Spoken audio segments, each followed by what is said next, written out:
أن لا إله إلا الله وحده لا شريك له وأشهد أن محمدا عبده ورسوله صلى الله عليه وعلى آله وأصحابه ومن تبعهم بإحسان إلى يوم الدين وسلم تسليما كثيرا أما بعد الحمد لله والشكر لله ولا حول ولا قوة إلا بالله. Segala puji dan syukur adalah milik Allah Tabaraka wa Ta'ala, pemilik seluruh makhluk dan pemilik seluruh nikmat yang diberikan kepada makhluk. Kepadanya kita memuji dan kepadanya kita bersyukur. Salawat dan salam kepada Rasul Allah Tabaraka wa Ta'ala, penutup para nabi, sekaligus Rasul yang terbaik dengan syariat yang paling sempurna, dan kepada umat yang terbaik sekaligus terbanyak. Semoga Allah Tabaraka wa Ta'ala menjadikan kita termasuk umat beliau yang patuh dan taat kepada beliau, sehingga mendapatkan apa yang beliau katakan, man ata'ani dakhalal jannah, barang siapa yang taat kepada aku, niscaya dia akan masuk surga. Baik, kembali pada hari ini Allah Tabaraka wa Ta'ala mempertemukan kita di pelajaran-pelajaran tafsir kita. Dan sebagaimana biasa, sebelum memasuki ayat-ayat yang baru, kita dengarkan terjemahan ayat yang lama. Dan penterjemah hanya boleh memegang Al-Quran teks Arab tanpa terjemahan, karena yang diinginkan dengannya adalah menguasai makna terjemahan ayat ketika membacanya atau mendengarnya. Dan kita mulai dari awal surat Al-A'la. Terjemah sudah siap? Sudah, Ustaz, insyaallah. A'udzu billahi minasy syaithanir rajim. Bismillahirrahmanirrahim. Sabbihisma rabbikal a'la. Sucikanlah nama Rabbmu yang maha tinggi. Alladzi khalaqa fasawwa, yang telah menciptakan maka menyempurnakan. Walladzi qaddara fahada, dan yang mentakdirkan maka memberi petunjuk. Walladzi akhrajal mar'a, dan yang mengeluarkan rerumputan. Faja'alahu ghutha'an ahwa, maka menjadikannya kering kehitam-hitaman. Sanuqri'uka fala tansa, akan kami bacakan kepadamu maka tidak lupa. Maka engkau tidak lupa. Akan kami bacakan kepadamu maka engkau tidak lupa. Illa ma syaa Allah, innahu ya'lamul jahra wa ma yakhfa. Kecuali apa-apa yang dikehendaki Allah, sesungguhnya Dia mengetahui yang nampak dan apa-apa yang tersembunyi. Wa nuyassiruka lil yusra, Dan kami mudahkan engkau untuk kemudahan. Fadzakir in nafa'atiz dzikra. Maka berikanlah peringatan jika bermanfaat peringatan itu. Sayadzakkaru man yakhsha. Akan menerima peringatan siapa yang takut. Wa yatajannabuhal ashqa. Dan akan menjauhinya orang yang sangat celaka. Alladzi yaslan naral kubra. Yang masuk neraka yang sangat besar. Baik, sampai di sini pelajaran yang lalu. Kita lanjutkan hari ini insyaallah sampai akhir daripada surat Al-A'la. Thumma la yamutu fiha wa la yahya. Qad aflaha man tazakka wa dzakara isma rabbih fasalla. Bal tu'thiruna al-hayata ad-dunya wal akhiratu khairun wa abqa. Inna hadza lafi as-suhufil ula suhufi Ibrahim wa Musa.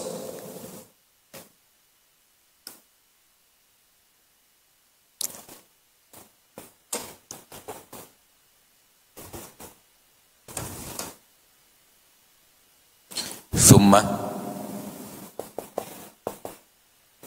la yamutu fiha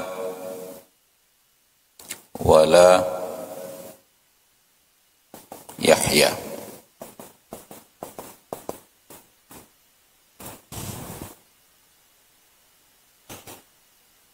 Thumma artinya kemudian, la tidak, yamutu mati,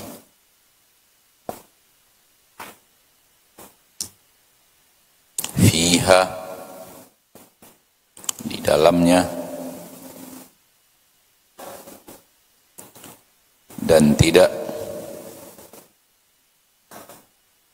hidup.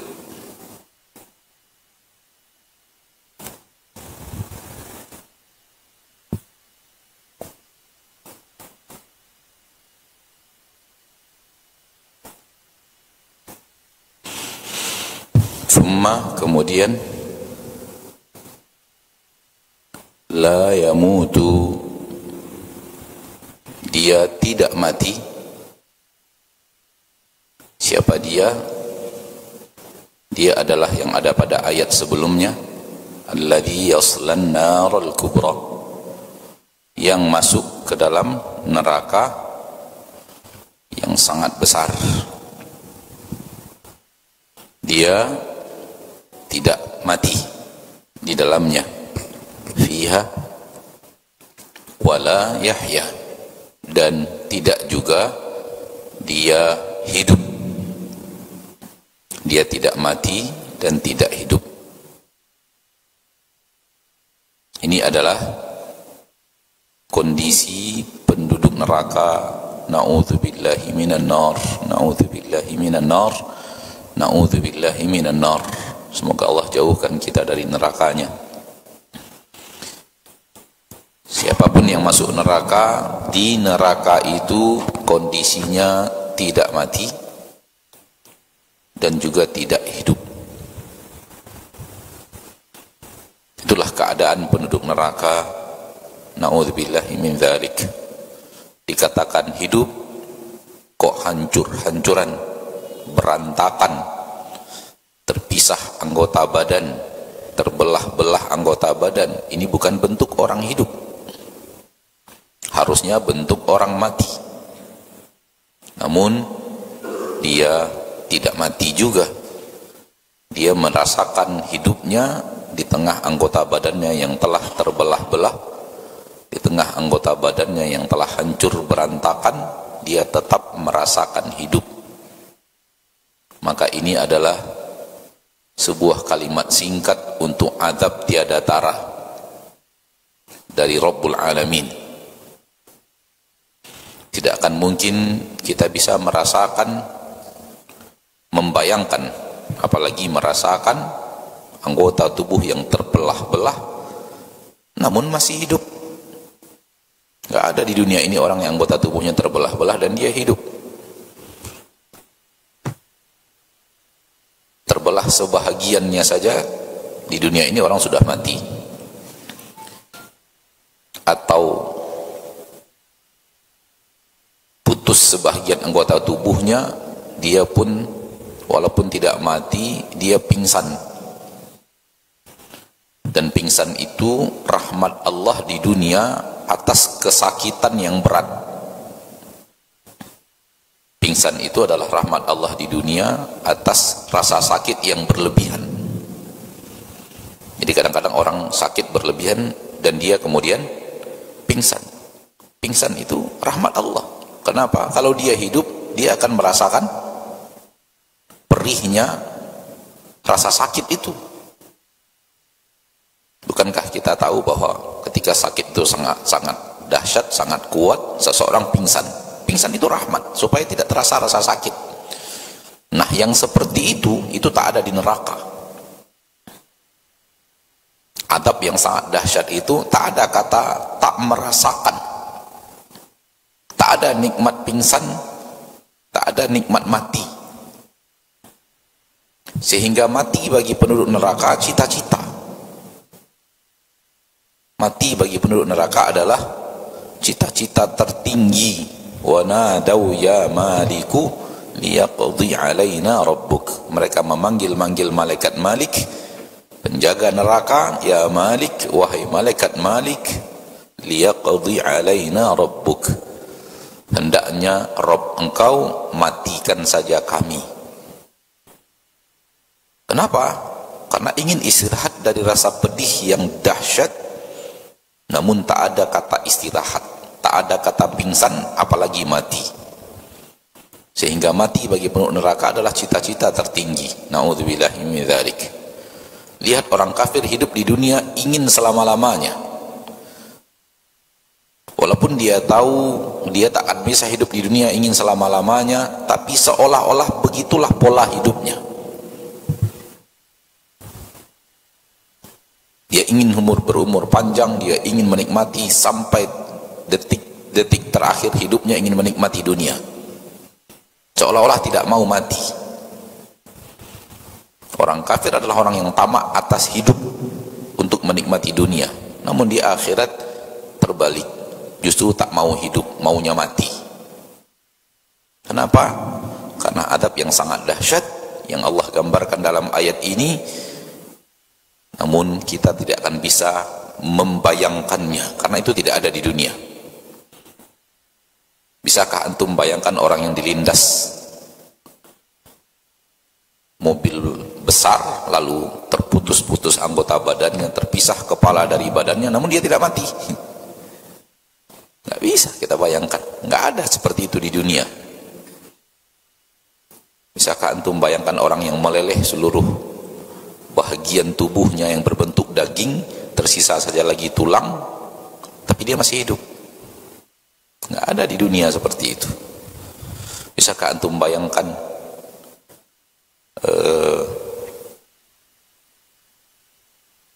rantai besi dimasukkan dari dubur, keluar dari mulut, panas sehingga hancur tubuh bagian dalam, dan orang itu masih hidup? Nggak ada cerita itu hidup di dunia. Tapi di akhirat terbalik, nggak ada cerita mati. Di neraka terbalik, nggak ada cerita mati. Maka ini adalah sesuatu yang Allah sebutkan benar-benar ada, sudah Allah sebutkan, itu pun tak bisa kita bayangkan. Jangankan kita rasakan, kita bayangkan pun tak mampu. Itulah keadaan penduduk neraka. Dan yang Allah inginkan dari ancaman neraka ini adalah kita takut kepada neraka. Itu yang Allah inginkan. Dzalika yukhawwifullahu bihi ibadah. Itulah yang dengannya Allah ingin memberikan rasa takut kepada hamba-hambanya terhadap neraka, sehingga rasa takut itu adalah sesuatu yang diinginkan Allah dari kita. Takut ke neraka. Efeknya apabila lahir takut ke neraka, menghindar dari perbuatan-perbuatan yang dia akan mendatangkan neraka. Menghindar dari perbuatan-perbuatan yang akan mengarahkan dia ke neraka. Ini yang diinginkan Rabbuna Tabaraka wa Ta'ala dari rasa takut terhadap neraka. Oleh karena itu kita diancam dengan ayat-ayat yang sangat banyak di dalam Al-Quran tentang neraka dan adab yang ada di dalamnya. Di antaranya adalah ayat ini. Ayat ini singkat namun dahsyat. ثُمَّ لَا يَمُوتُ فِيهَا وَلَا يَحْيَى قَدْ أَفْلَحَ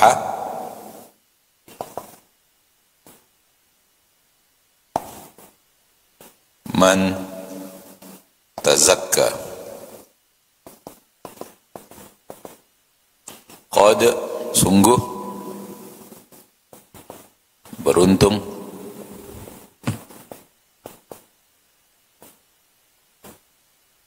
siapa mensucikan.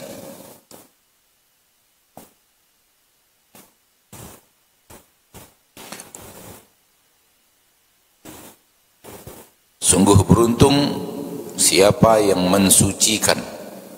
Tentu yang mensucikan diri dari hal-hal yang mengotori diri.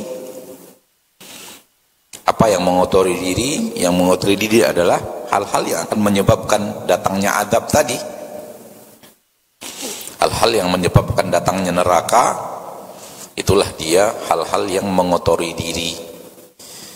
Maka barang siapa yang mensucikan dirinya dari perkara-perkara yang itu adalah jalan ke neraka, qad aflaha, sungguh dia telah jaya, sungguh dia telah beruntung, sungguh dia telah sukses.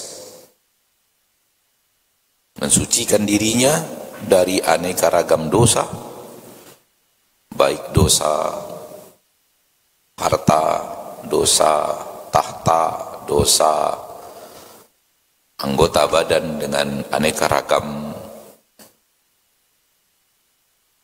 anggota badan, maka qad aflaha man tazakka. Inilah orang-orang yang terhindar dari adab yang disebut sebelumnya. Inilah orang yang terhindar dari adab yang disebut sebelumnya. Maka dia beruntung.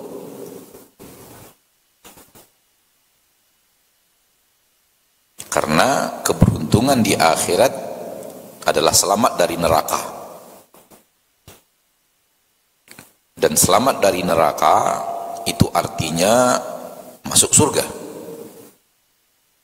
Selamat di neraka itu artinya masuk surga. Nggak ada cerita lain. Kalau selamat dari neraka, tidak Allah masukkan ke neraka, itu artinya Allah masukkan ke surga. Sebab tidak ada tempat yang ketiga. Tidak ada tempat di antara surga dan neraka. Maka kalau masuk surga, itu artinya tidak ke neraka. Tidak ke neraka, itu artinya masuk surga. Maka orang yang mensucikan dirinya dari aneka ragam dosa, yang dosa itu adalah sebab-sebab masuk neraka, azab yang tadi disebut di ayat sebelumnya, maka dia telah beruntung, dia telah sukses.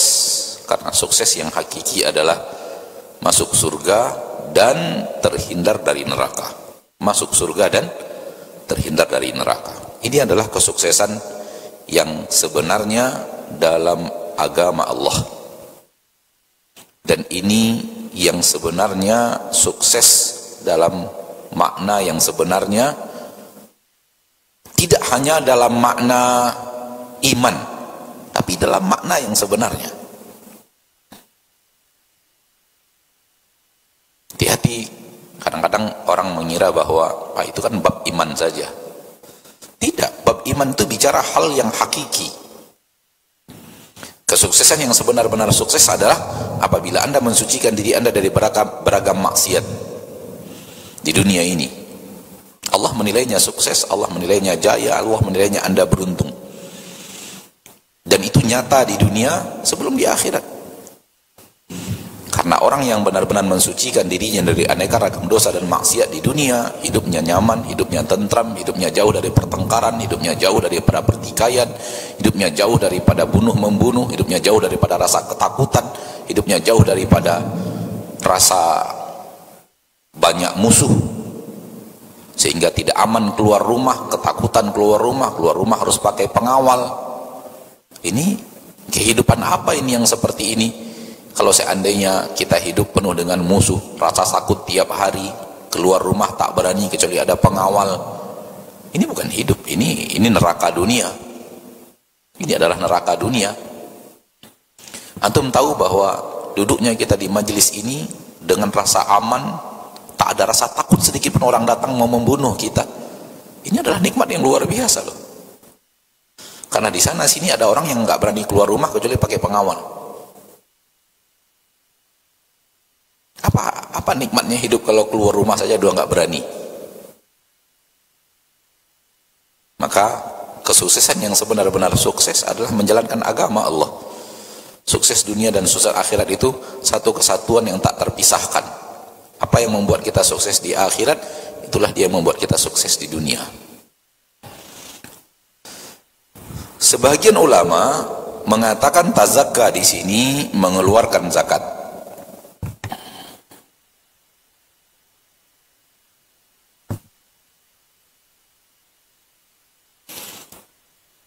Sebagian ahli tafsir mentafsirkan tazakka di sini mengeluarkan zakat. Dan dia tidak bertabrakan dengan makna yang di atas. Namun makna yang di atas yang paling banyak. Karena mengeluarkan zakat juga artinya mensucikan harta. Mengeluarkan zakat juga mensucikan harta. Harta itu menjadi tidak suci kalau zakatnya tidak dikeluarkan. Harta itu akan menjadi harta khabith, harta jelek, harta kotor. Secara keseluruhan harta itu menjadi harta kotor kalau zakatnya tidak dikeluarkan. Sehingga mensucikan harta dari kekotoran dengan mengeluarkan zakat. Maka tidak bertabrakan maknanya, walau sebagian ulama memaknai dia adalah mengeluarkan zakat.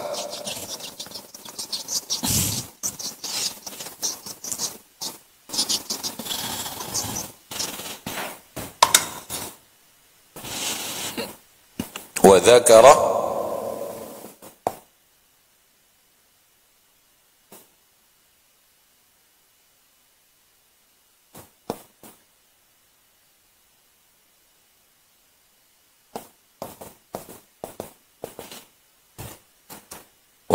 ada dua kalimat, wa dan dzakara. Wa artinya dan dzakara menyebut isma, nama Rabbnya, maka dia salat.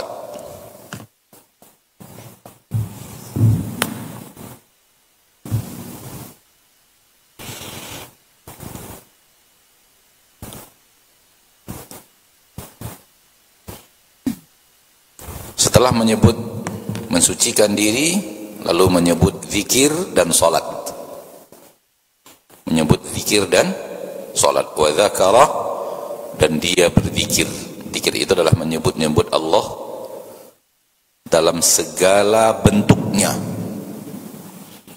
Baik belajar ilmu tentang syariat Allah, baik mendakwahkan agama Allah, baik berzikir dengan lisan subhanallah walhamdulillah wa la ilaha illallah wallahu akbar, baik beramar ma'ruf bernahi mungkar.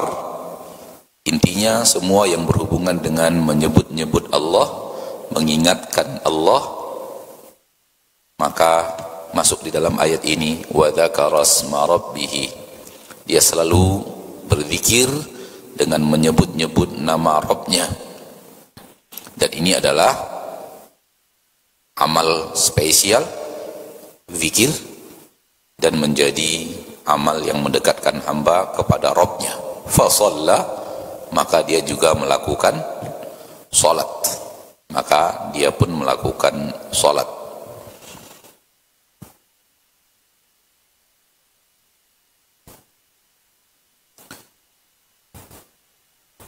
Abul Aliyah, salah seorang ahli tafsir, murid Ibnu Abbas, mengatakan kepada muridnya malam hari Idul Fitri, kata beliau, besok sebelum engkau ke lapangan, datang lewat sini, singgah ke sini, singgahi saya, datang kemari sebelum berangkat ke lapangan. Begitu esokan harinya, sebelum pergi ke lapangan, murid datang ke rumah Abul Aliyah sebagaimana pesan gurunya untuk lewat atau samperin beliau. Lalu Abul Aliyah pun keluar bersama muridnya ingin ke lapangan. Dalam perjalanan itu Abul Aliyah mengatakan, apakah engkau telah keluarkan zakatmu? Hari ini apakah engkau telah keluarkan zakatmu? Kata muridnya, iya. Kalau begitu, mari kita sekarang berzikir dan pergi sholat. Ini dia ayatnya. Lalu beliau membacakan ayat ini. Qad aflaha man tazakka. Zakat. Lalu dalam perjalanan mereka berzikir untuk pergi sholat. Mengeluarkan zakat, berzikir, dan melaksanakan salat. Sifat hamba-hamba Allah tabaraka wa ta'ala Rabbul Izzati wal Jalalah.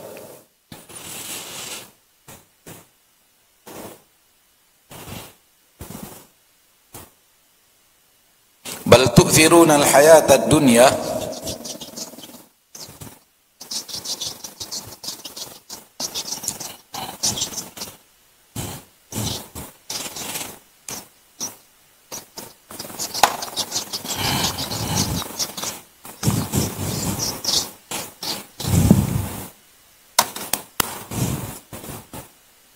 bal tu'thiruna al-hayata ad-dunya wal akhiratu khairu wa abqa.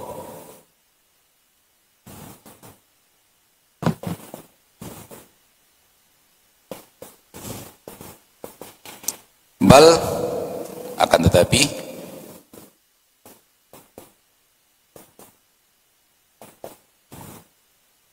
al-hayata, kehidupan, ad-dunya, dunia, tu'thiruna, mendahulukan,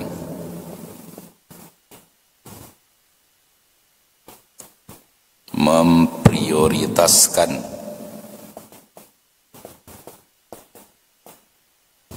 wal akhiratu, dan akhirat, khairun, lebih baik, dan lebih kekal.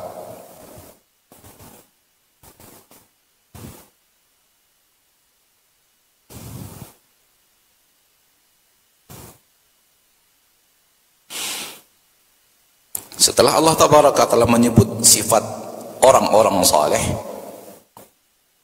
di mana mereka mensucikan dirinya dari aneka ragam dosa dan maksiat,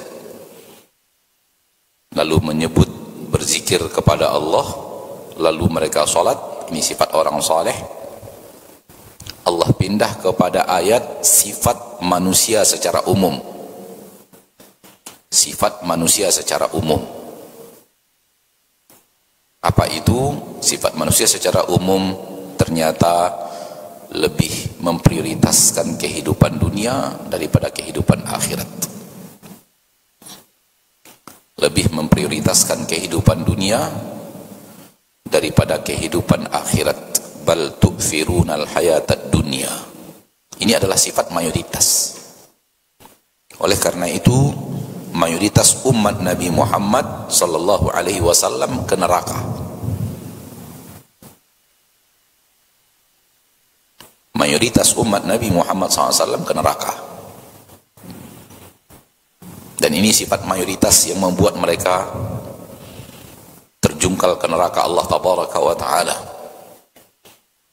Aneka ragam maksiat, aneka ragam dosa, aneka ragam pelanggaran syariat bersatu dalam satu kesatuan sikap, yaitu ternyata lebih memprioritaskan dunia dibanding akhirat.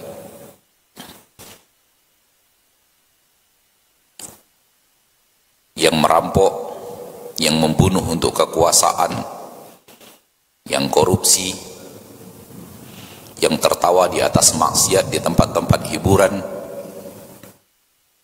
yang menipu pelanggan, yang dan yang lainnya, semua sikap itu dari perkara-perkara dosa dan maksiat itu bersatu dalam satu sifat, yaitu disebabkan dia lebih memprioritaskan dunia dibanding akhirat. Ini diantara penyebab yang menyatukan aneka ragam dosa dan maksiat. Oleh karena itu, orang yang benar-benar berusaha dunia itu sekedarnya saja di hatinya, dan dalam amalnya dunia itu sekedarnya saja, tidak dia utamakan dibanding akhirat, ini orang yang selamat. Ini orang yang bisa taat kepada Allah.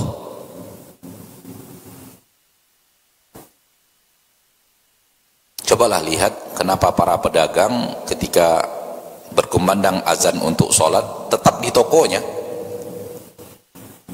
Apa penyebabnya dia tidak meninggalkan tokonya itu dan tutup sementara waktu untuk melaksanakan sholat? Ini dia, lebih mengedepankan kehidupan dunia dibanding akhirat. Padahal andai dia tahu apa yang dia dapatkan ketika sholat berjamaah dibanding apa yang dia dapatkan di tokonya itu, nggak ada apa-apanya di tokonya itu dibanding apa yang dia dapatkan dengan sholat. Ini dia ayatnya, wal akhiratu khairu wa abqa. Akhirat jauh lebih baik.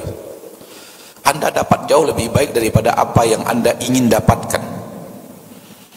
Kekal lagi. Sebanyak apapun keuntungan toko, tidak ada yang kekal, fana, dia akan habis.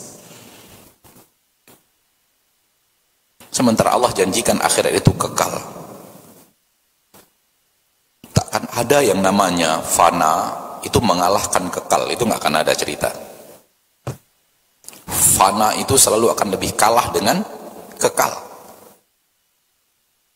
Banyak fana, sedikit kekal, itu lebih baik yang kekal walaupun sedikit. Banyak fana, sedikit kekal, kekal itu lebih baik.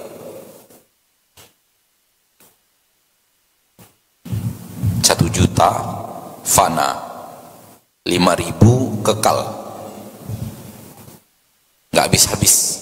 Dipakai ada lagi 5.000, dipakai ada lagi 5.000, dipakai ada lagi 5.000. Mana lebih baik, 1 juta fana atau 5.000 kekal? 5.000 kekal lebih baik. 5.000 yang nggak ada habis-habisnya, dipakai sebanyak apapun ada lagi 5.000, dipakai sebanyak apapun ada lagi 5.000.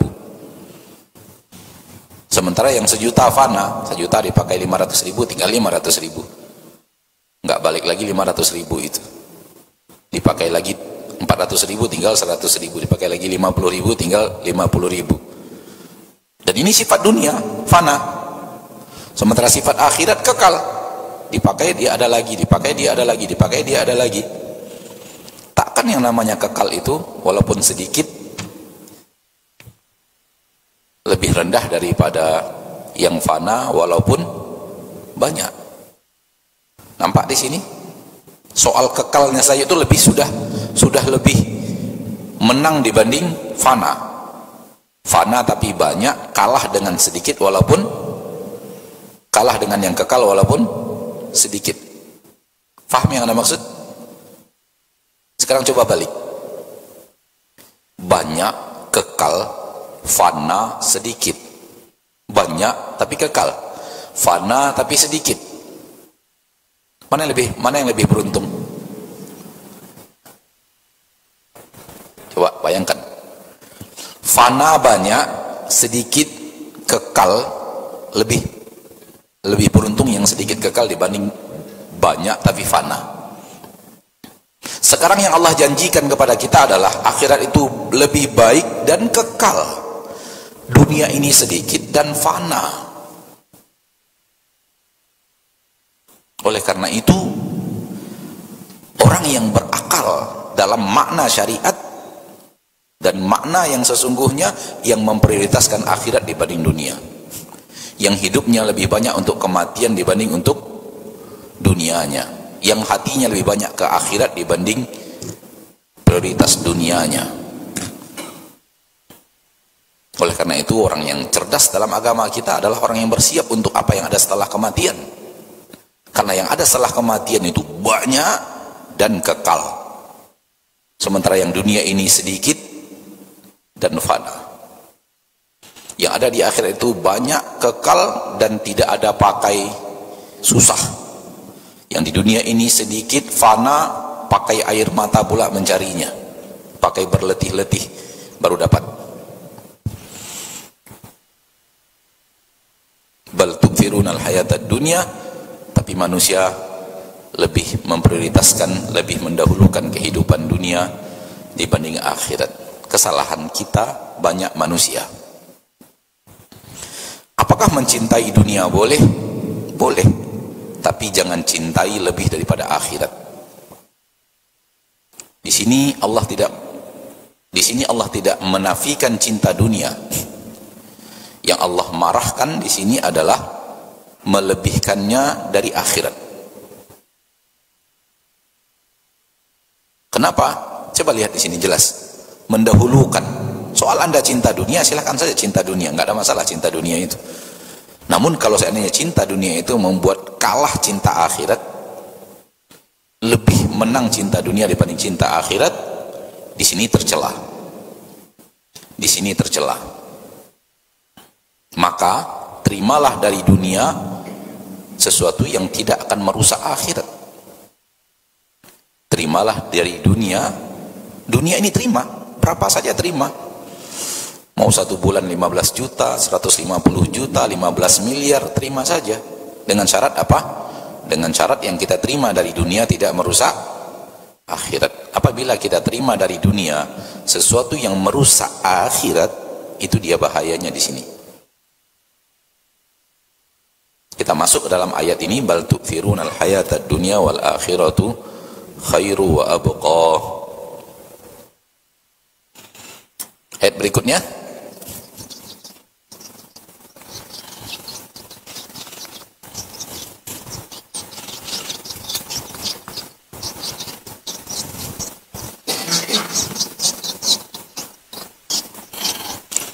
أفلح من تزكى وذكر اسم ربه فصلى بل تؤثرون الحياة الدنيا والآخرة خير وأبقى إن هذا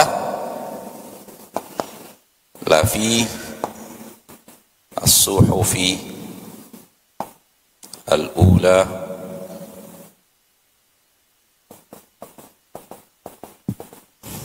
صحف إبراهيم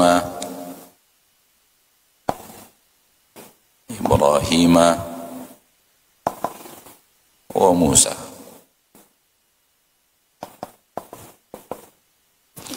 Inna hadha, sesungguhnya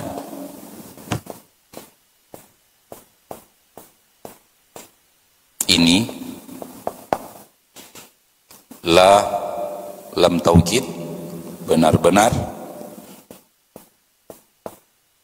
di dalam lembaran-lembaran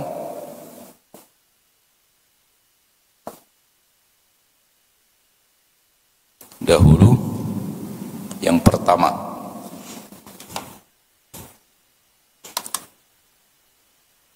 Yang pertama, yang awal atau yang awal.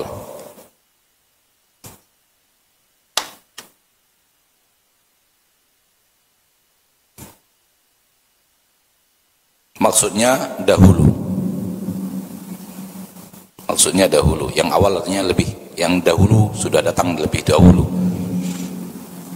Lembaran-lembaran Ibrahim dan Musa alaihi wassalam.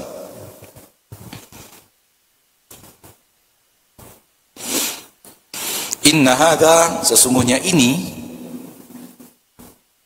apa yang sedang dibahas ini, qad aflaha man tazakka, sungguh telah beruntung orang-orang yang mensucikan dirinya, wa dzakara asma rabbih fa shalla, lalu dia banyak berzikir, banyak melakukan salat.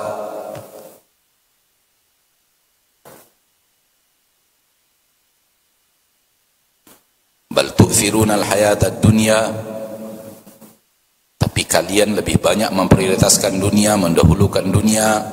Wal akhiratu khairu wa abqa, yang ini, yang seperti ini ada di lembaran-lembaran dahulu yang pernah diberikan kepada Ibrahim dan diberikan kepada Musa. Ayat ini, nas ini pernah ada di dalam kitab-kitab sebelum Al-Quran, maka disebut dahulu, yang awal, karena lebih dahulu datangnya lembaran Ibrahim, lembaran Musa dibanding Al-Quran, maka disebutlah dahulu, awal, lembaran yang awal. Yang awal maksudnya sudah lebih dahulu diturunkan. Nabi Musa ada kitab Taurat, Nabi Ibrahim tidak ada kitab, tapi hanya suhuf saja, lembaran-lembaran diberikan kepada Nabi Ibrahim. Dan Nabi Musa ada Taurat. Akan tetapi khilaf, apakah lembaran-lembaran Nabi Musa ini adalah Taurat atau dia lembaran-lembaran yang bukan Taurat. Ada yang mengatakan Nabi Musa dapat dua, dapat Taurat dan dapat suhuf, dapat lembaran-lembaran dari Allah Tabaraka wa Ta'ala selain Taurat. Dan Nabi Ibrahim, dan ada yang mengatakan lembaran-lembaran Nabi Musa adalah Taurat. Lembaran-lembaran Nabi Musa adalah Taurat. Ada khilaf di sini, ada yang mengatakan Nabi Musa dapat satu saja, yaitu Taurat, dan itulah dia lembaran-lembaran maksud daripada ayat ini. Dan ada yang mengatakan Nabi Musa dapat dua, dapat suhuf dan dapat juga Taurat. Sementara Nabi Ibrahim hanya mendapatkan suhuf, tidak mendapatkan kitab seperti yang didapatkan oleh Nabi Musa alaihi salam. Tentang hal ini, hal yang sedang dibicarakan bahwa yang terbaik itu menjadi hamba yang menjauhkan dirinya dari jalan-jalan ke neraka, sering sholat, sering banyak berzikir, banyak berdakwah, banyak amar ma'ruf nahi mungkar, banyak mengingatkan orang kepada Allah Tabaraka wa Ta'ala, banyak membahas ilmu. Soal yang seperti ini, akan tetapi mayoritas manusia menghindar, dia lebih mencari dunia, lebih memprioritaskan dunia, sibuk dengan urusan dunia, mengabaikan akhirat, kalah akhirat dibanding dunia. Yang seperti ini sudah ada dalam lembaran-lembaran terdahulu, lembaran-lembaran yang pernah turun kepada Nabi Ibrahim dan diberikan juga kepada Nabi Musa alaihi salam. Ibnu Mas'ud radhiyallahu taala anhu suatu hari membaca ayat ini di depan murid-muridnya. lalu kemudian mengatakan manusia lebih banyak memprioritaskan dunia karena melihat langsung nikmat-nikmat dunia, wanita-wanita dunia, makanan-makanan dunia, minuman-minuman dunia, sementara yang ada di akhirat dijauhkan dari pandangan. Ini perkataan Abdullah bin Mas'ud, penyebab kenapa manusia lebih memprioritaskan kehidupan dunia dibanding akhirat. Karena kehidupan dunia itu, kata beliau, dilihat langsung, nampak langsung perhiasan dunia, nampak emas, nampak perak, nampak rupiah, nampak istana, nampak makanan-makanan lezat, nampak minuman-minuman lezat di depan mata, hadir. Sementara akhirat tak terlihat. Wazuwina anil akhirah, dijauhkan kita dari akhirat untuk melihatnya, tak mampu melihatnya. Ini yang menyebabkan banyak orang mendahulukan dunia karena dunia itu tampak, menggiurkan karena di depan mata, dan akhirat itu tak terlihat. Dan inilah dia ujian. Inilah dia ujian keimanan. Orang yang benar-benar melihat akhirat nyata dengan imannya, maka dia pandai untuk memprioritaskan akhirat dibanding dunia. Kan akhirat itu nyata, nggak ada cerita tidak. Allah tidak pernah berdusta, Nabi tidak pernah berdusta. Apa yang Allah sebut tentang akhirat semua pasti seperti itu. Namun disinilah ujian keimanan. Sekiranya Allah memperlihatkan kepada kita akhirat, nggak akan ada orang kafir di dunia ini. Nggak akan ada orang kafir di dunia sekiranya kenikmatan akhirat juga ditampakkan oleh Allah. Oleh karena itu Rasul suatu hari pernah sholat, dan ketika sholat itu Rasul menjulurkan tangannya. Terlihat oleh sahabat menjulurkan tangannya ketika sholat. Setelah sholat, para sahabat bertanya, tadi kami melihat engkau ya Rasulullah menjulurkan tanganmu, ada apa? Kata Nabi SAW, tadi Allah perlihatkan kepadaku surga. Tadi Allah perlihatkan kepadaku surga. Dan terlihat olehku anggur-anggur, setangkai anggur di surga Allah Tabaraka. Itu yang ingin aku ambil tadi. Jadi Rasul menjulurkan tangannya untuk mengambil setangkai anggur dari surga Allah Tabaraka wa Ta'ala yang diperlihatkan oleh Nabi, oleh Allah kepada Nabi tercinta sallallahu alaihi wasallam. Akan tetapi saya dihalangi oleh Allah. Saya dihalangi oleh Allah. Lalu Nabi mengatakan, sekiranya saya berhasil mengambil setangkai anggur ini, akan kalian makan sampai hari kiamat. Akan kalian makan sampai hari kiamat. Kenapa? Sifatnya apa? Kekal, ambil ada lagi, ambil ada lagi, ambil ada lagi, akan kalian makan sampai hari kiamat. Karena dunia bukan tempatnya, maka Allah halangi Rasulnya untuk mengambil. Kalau ada menjadi bukti nyata kebenaran dakwah Nabi SAW dan fitnah, ujian keimanan semakin ringan.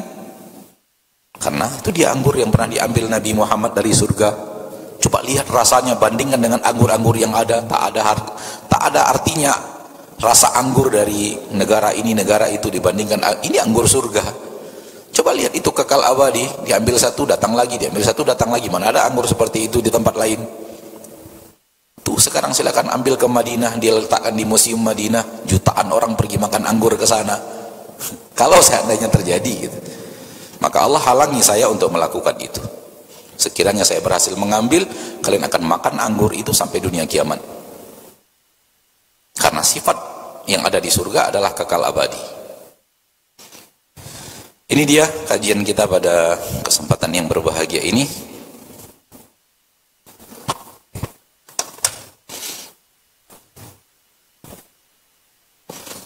Dan hendaknya kita berusaha untuk mengkerdilkan dunia di hati kita. Itu dia yang diinginkan Allah dan Rasulnya di dalam syariat.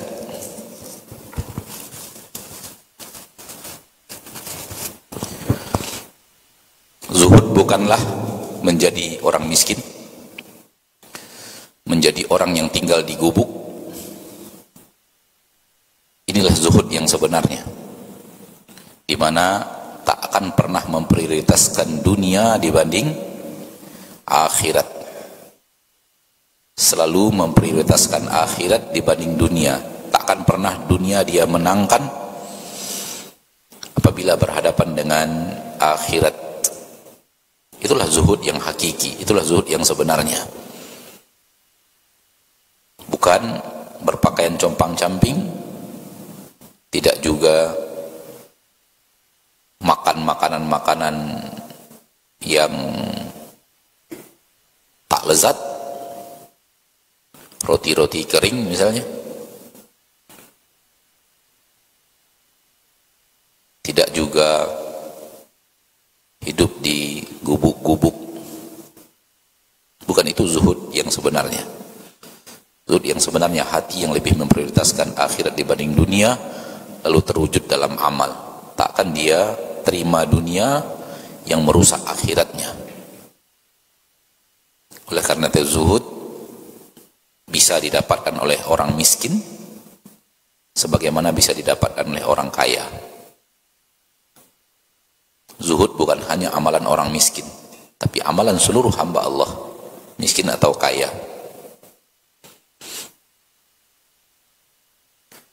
Nah, ini dia bahasan kita pada hari ini. Alhamdulillah dengannya kita selesai surat Al-A'la. Sebagaimana biasa, setelah selesai satu surat, kita coba membacanya. Dan antum yang hadir dan para pemirsa di rumah berusaha untuk mendengarkan sambil menghayati makna,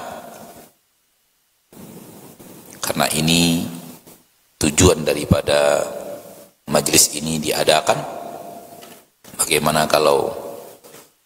Bagaimana untuk bisa mendengarkan Al-Quran dan memahami maknanya di saat dibacakan oleh imam sholat atau kita sedang membaca ayat tersebut. Maka tujuan utamanya adalah mendengarkan dan memahami. Dengarkan orang membaca Al-Quran sebagaimana yang diturunkan, lalu kita di belakangnya faham apa yang sedang kita dengar. A'udzu billahi minasy syaithanir rajim. Bismillahirrahmanirrahim. Sabbih isma rabbikal a'la alladzi khalaqa fasawwa walladzi qaddara fahada والذي أخرج المرعى فجعله غثاء أحوى سنقرئك فلا تنسى إلا ما شاء الله إنه يعلم الجهر وما يخفى ونيسرك لليسرى فذكر إن نفعت الذكرى سيذكر من يخشى ويتجنبها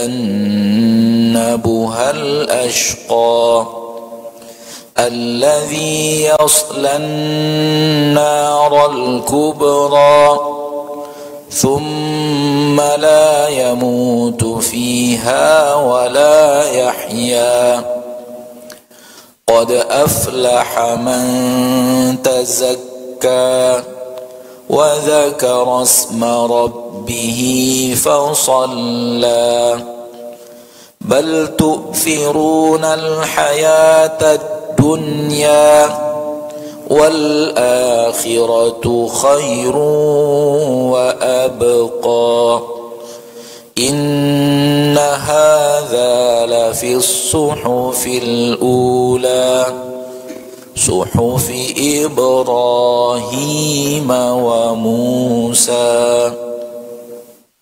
Baik, kita lanjutkan dengan menjawab pertanyaan dari kaum muslimin sekiranya kita punya ilmu untuk menjawabnya.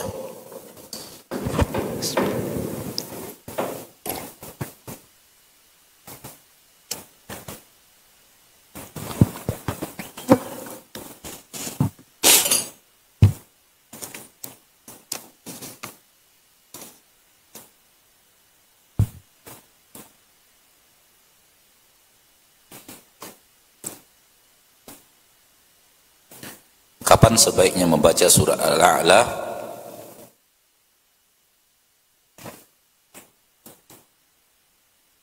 Di dalam sholat Jumat, saya sering mendengar imam membaca juga dalam sholat Id. Ya, disunahkan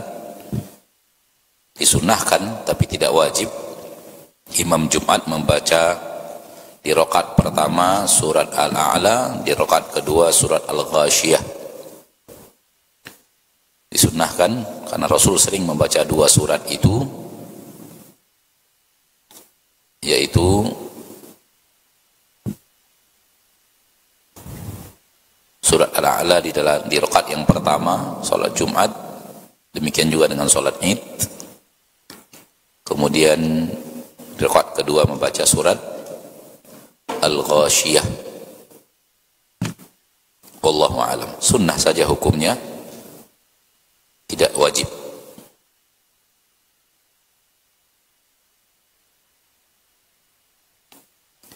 Pertanyaan berikutnya, apa aurat wanita pada saat sholat? Mata kaki ke bawah, apakah termasuk aurat? Lalu jika sudah pakai kaus kaki, apakah boleh?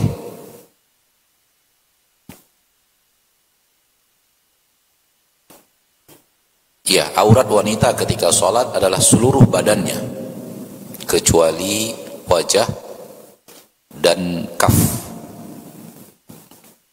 Dan kaf itu adalah semuanya. Semua ini adalah kaf, baik telapak tangan atau punggung telapak tangan. Semuanya disebut kaf. Dan setiap manusia punya dua kaf, kanan dan kiri. Maka di dalam aurat sholat semuanya aurat kecuali wajah dan dua kaf. Maka apabila wanita sholat dengan memakai baju lengan panjang yang di sini ada terkunci di sini, tidak kalau dia terbuka gitu, sini, manset atau apa, sehingga memang auratnya tertutup, itu sudah boleh walau kafnya terbuka, kedua kafnya terbuka. Apabila dia sholat menggunakan kaus kaki, maka telah tertutup juga auratnya, maka sudah tertutup juga auratnya. Wallahu ta'ala alam.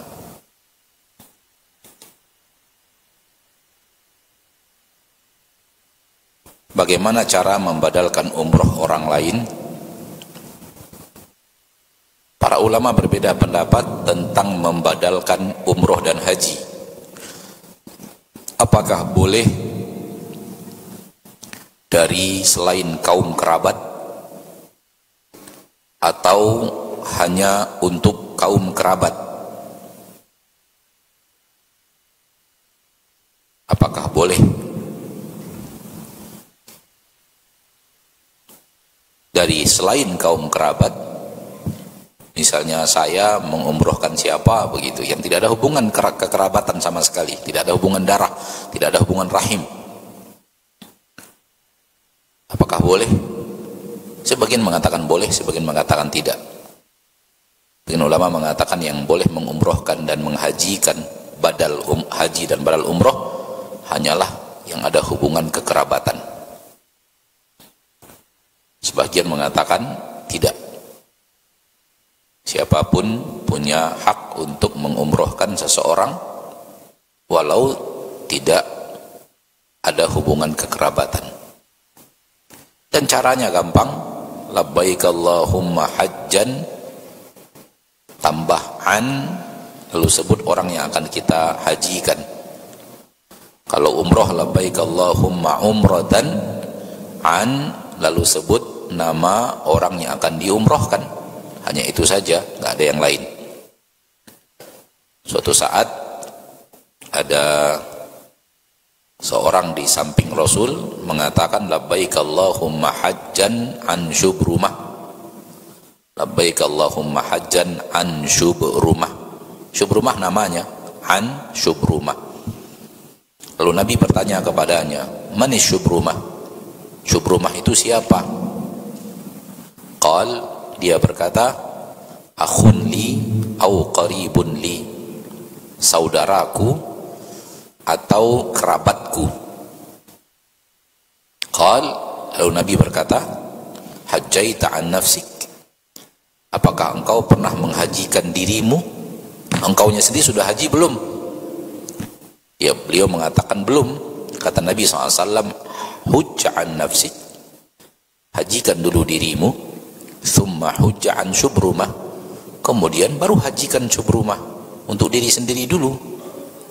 Maka syarat menghajikan dan syarat untuk mengumrohkan adalah yang menghajikan itu sudah melaksanakan haji untuk dirinya sendiri, yang mengumrohkan itu sudah melaksanakan umroh untuk dirinya sendiri, dan orang yang diumrohkan sudah wafat atau dalam hukum wafat, dan orang yang dihajikan dan diumrohkan sudah wafat atau dalam hukum sudah wafat. Maksudnya dalam hukum sudah wafat apa? Sudah hidup tapi sudah nggak mungkin lagi untuk berangkat haji.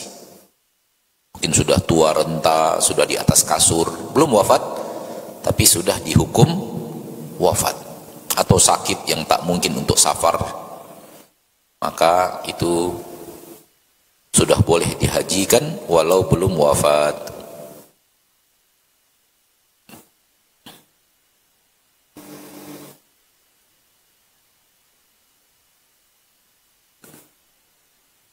Bolehkah saf sejajar ikhwan dengan akhwat di masjid dekat rumah kami, saf keempat dan kelima sejajar ikhwan dan akhwat? Jawabannya boleh. Boleh. Tidak ada larangan.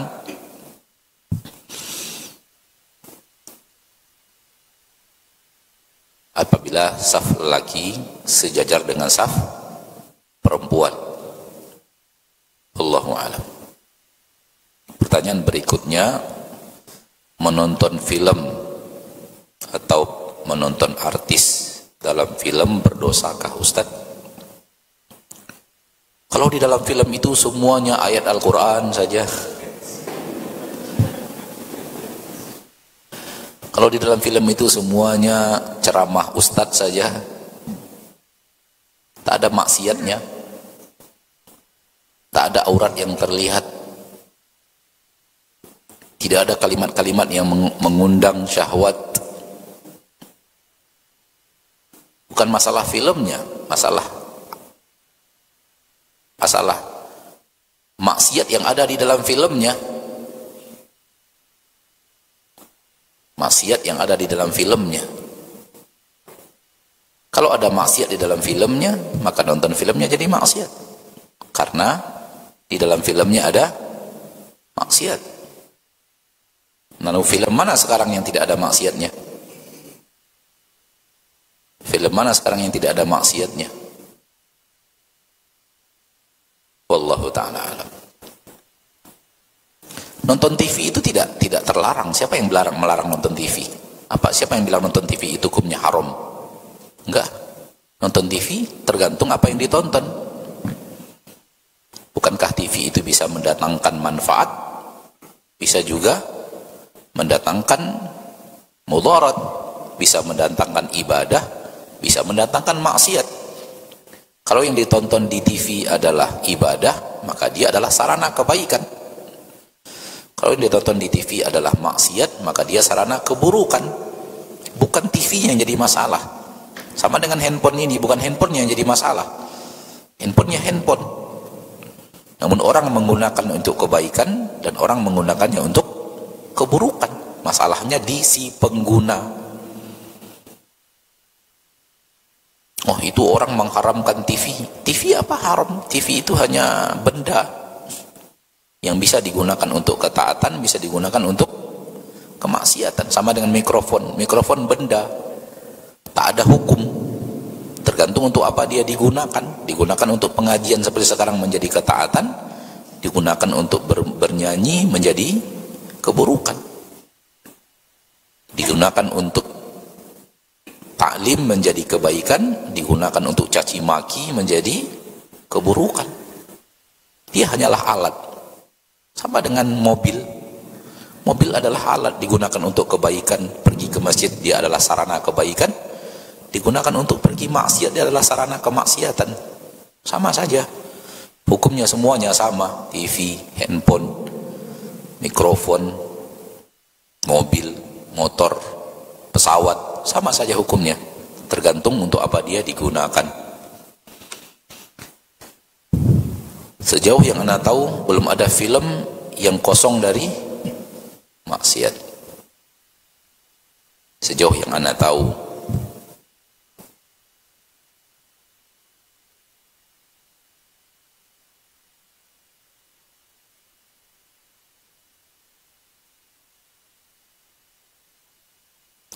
Benarkah jika suami memberi uang kepada orang tuanya dan ke adiknya, tidak harus memberitahu istrinya, tapi nanti pas mau bayar sesuatu nggak ada uang baru bilang ke istrinya?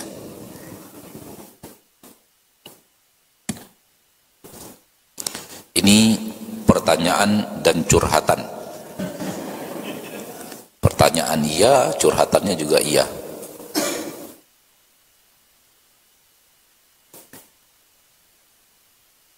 Harta suami istri dalam agama kita, dalam syariat kita terpisah. Sebagaimana terpisahnya harta mereka sebelum menikah. Harta suami tetaplah punya suami, harta istri tetaplah punya istri. Itu aturan agama Allah, aturan syariat Allah. Oleh karena itu, di dalam Al-Quran, apabila istri meninggal tidak punya anak, maka untuk suaminya setengah hartanya. Tapi kalau dia punya anak, untuk suaminya hanya seperempat harta istri. Apabila suami yang meninggal, maka istri mendapatkan seperempat harta suami apabila tidak punya anak, dan apabila suami punya anak, maka istri mendapatkan 1/8 harta suami. Bagaimana caranya kalau tidak terpisah?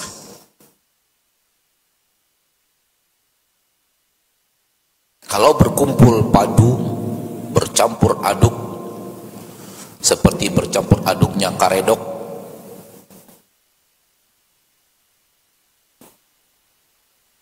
bagaimana memisahkan yang mana harta suami, yang mana harta istri, yang mana yang milik suami, yang mana yang milik istri? Nggak bisa terpisah. Ketika tidak bisa terpisah, tidak bisa dibagi. Karena tak tahu yang mana yang harta istri, yang mana yang harta suami.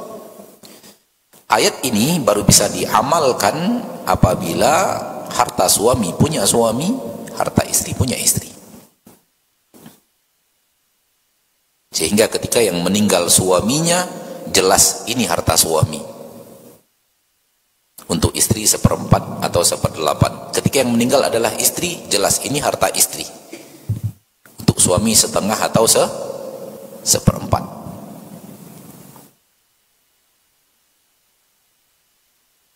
Maka harta terpisah.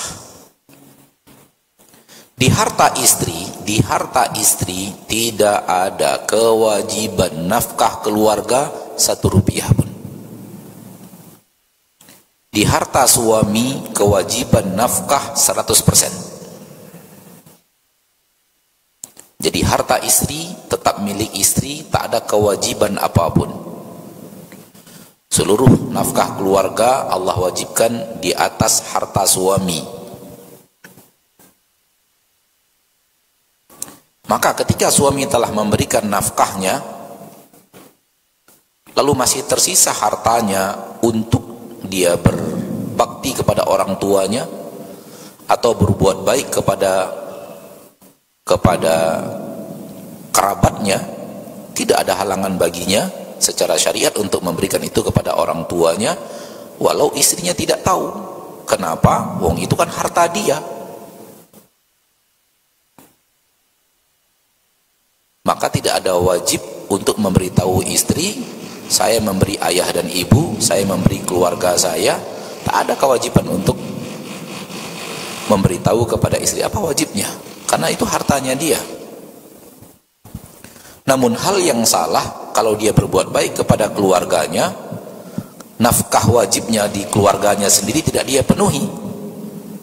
Hal yang salah kalau dia berbuat baik kepada keluarganya, sementara nafkah wajibnya di dalam keluarganya sendiri tidak dia laksanakan. Ini namanya mendahulukan yang tidak wajib dibanding yang wajib. Ini kesalahannya ada di sini.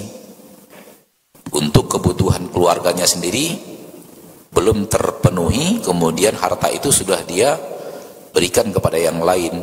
Dalam agama kita penuhi dulu kewajiban yang ada, kalau masih tersisa baru kemudian diberikan kepada ke famili dan kerabat. Maka sekali lagi itu yang ada di dalam agama kita. Harta suami istri terpisah seperti terpisahnya di saat mereka belum menikah. Dan kalau seandainya suatu saat mereka bercerai, otomatis harta itu terpisah langsung. Kenapa? Karena memang tidak bersatu. Karena memang tidak bersatu.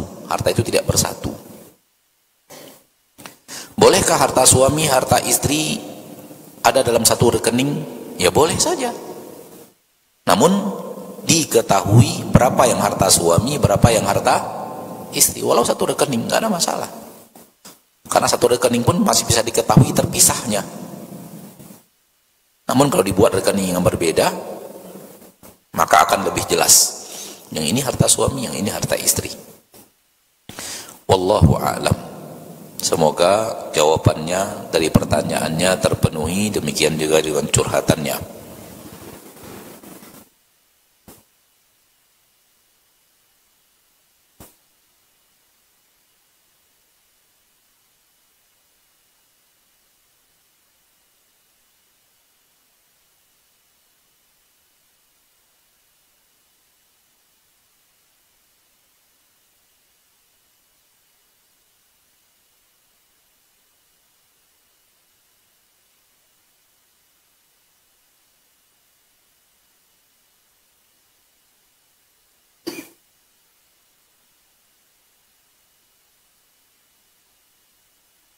Ini tentang menjemput teman untuk kajian. Kalau bisa bertahan terus menjemput teman untuk kajian, kita dapatkan pahala yang sangat banyak. Kalau bisa menjemput teman terus untuk kajian, kita dapat pahala yang sangat banyak. Karena berapa pahala yang dia dapat, kita juga dapatkan pahala sebanyak itu. Apabila dia mengamalkan apa yang dia dapatkan di kajian itu, ustadznya dapat pahala, kita yang menjadi sarana juga dapat pahala. Maka bertahan menjemput teman dengan menghadirkan ini adalah pahala yang berlipat ganda di akhirat, adalah motivasi yang besar untuk orang yang beriman. Maka itu lebih afdol, hanya lebih afdol saja, karena dia bukanlah kewajiban. Nah,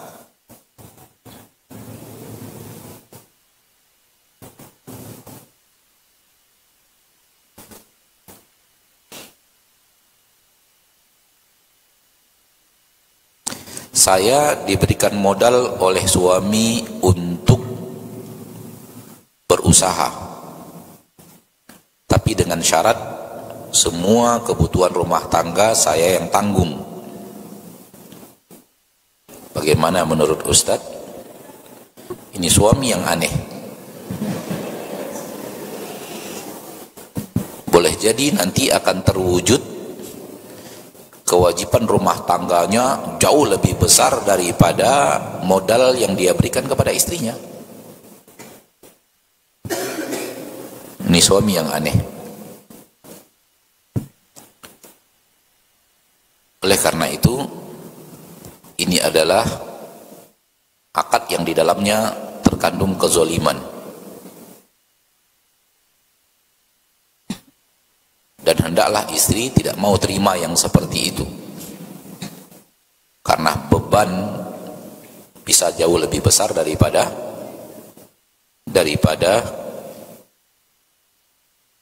modal. Dan selama-lamanya dalam agama Islam, jerih payah suami lah yang seharusnya menjadi nafkah dalam keluarga, bukan jerih payah istri. Ini sudah jerih payah istri ini sudah jerih payah istri yang kemudian menjadi beban atau menjadi tulang punggung keluarga.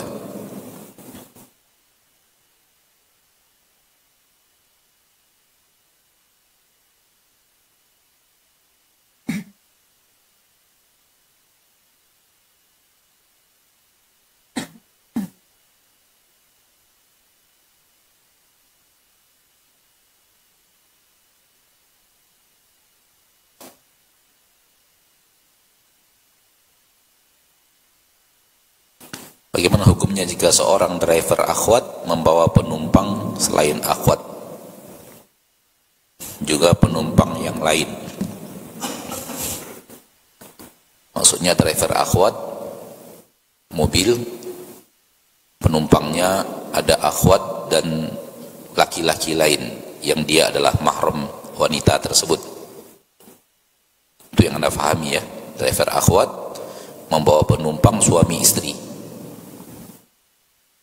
Kalau suami istri maka jauh dari yang sudah terlepas dari yang namanya khalwat.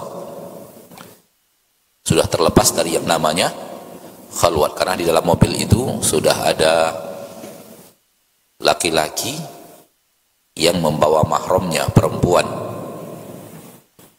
Maka sudah jauh, sudah keluar dari khalwat. Khalwat adalah seorang lelaki dan wanita yang bukan mahram berada dalam satu ruangan saja.